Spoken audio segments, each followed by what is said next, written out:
Mga kaibigan, maligayang pagdating sa aking bagong explanation video. Ngayon ay sisimulan na natin ang talakayan tungkol sa apoy sa dugo. Kung nagustuhan ninyo ang video, huwag kalimutang mag-subscribe sa aming channel na Series Explained PH. Para sa mga nanonood mula sa Facebook, ang link ng aming YouTube channel ay nasa video description. I-click lamang ang link at mag-subscribe upang makatanggap ng lahat ng mga update. Maraming salamat po sa inyong suporta.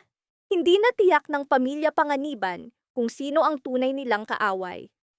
Matapos masunog ang kanilang bahay, agad na tumawag si Vanessa sa health facility upang itanong kung nakatakas si Angel. Ngunit malinaw na sinabi sa kanya na si Angel Aquino ay nasa loob pa rin ng kulungan. Naiwan sina Vanessa at Marco na may mabigat na tanong. Sino ang nagtangkang sunugin ang kanilang tahanan? Samantala, patuloy na nakikita ni Mikay ang isang babaeng nakamaskara na gumagali sa paligid ng kanilang bahay at ang kanyang pagkakakilanlan ay nagiging nakakatakot na misteryo. Pinaghihinalaan ni Vanessa na marahil may kasabwat si Angel sa labas, ngunit wala silang ebidensya. Kaya't humingi sila ng tulong kay Inspector Vergara upang imbestigahan. Ngunit maging ang kilos ng inspektor ay nagsimulang magdulot ng pagdududa. Siya mismo ang nagbabala kina Vanessa at Marco na huwag bumalik sa kanilang dating bahay dahil madaling matatagpuan sila roon ni Angel. Iginiit ni Vanessa na kailangan nilang lumayo pa sa isang lugar na hindi alam ng iba.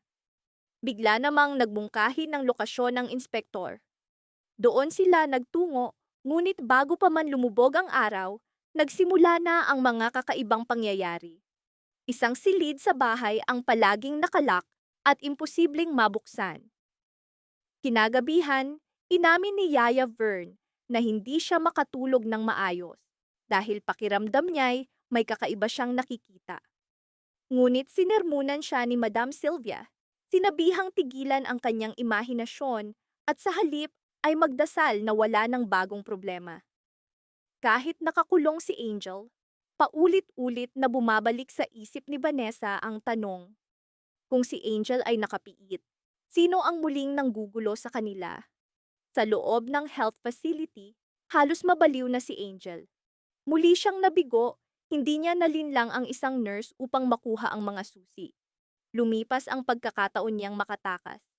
Ngunit mariin niyang idineklara na kahit siya'y nakulong, gumagalaw ang kanyang mga tauhan sa labas.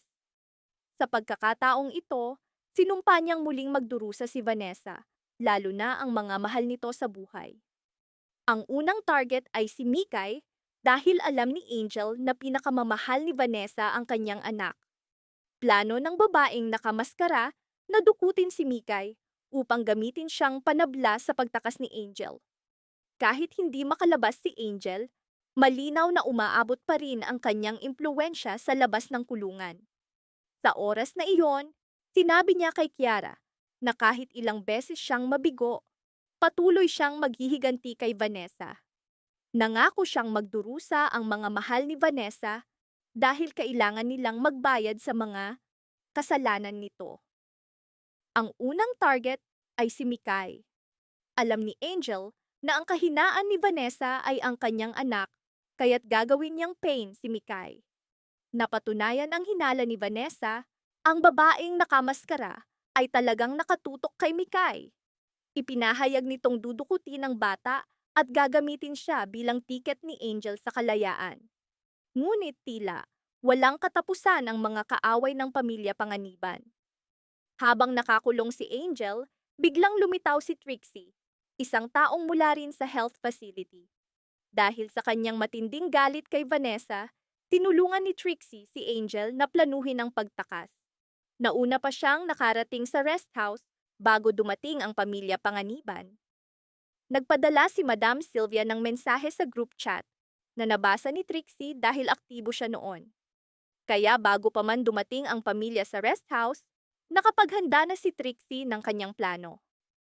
Nagtago siya sa attic, ang silid na palaging nakalak. Ang attic na iyon ang mismong silid na binanggit ni Inspector Vergara. Doon sinimulan ni Trixie ang kanyang plano.